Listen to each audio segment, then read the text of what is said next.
And right now, I would ask all of you, it's online. You can go online to the COVID site.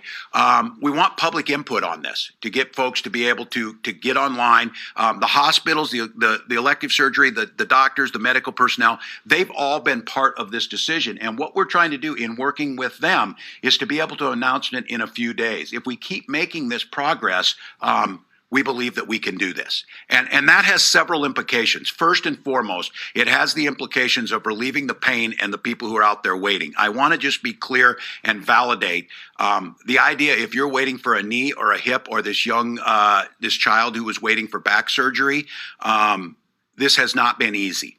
And I think to be able to call it elective, probably from your perspective, you may not call it that. You would call it necessity. And that's what I think you're right.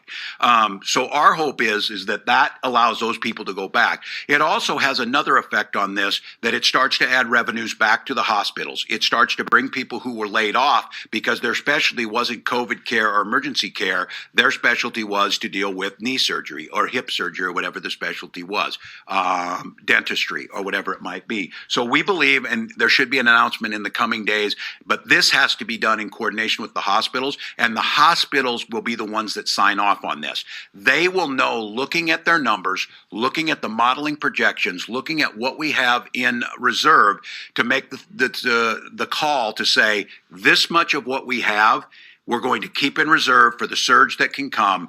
Now that we have excess of that, we're going to start rolling people back in to have normal care, and they will work that out, how to make sure that those systems work. And this is a good development. We'll continue having ongoing industry-specific consultations with businesses and the labor community. And as a next step, this includes making plans to safely open other non-critical customer-facing settings.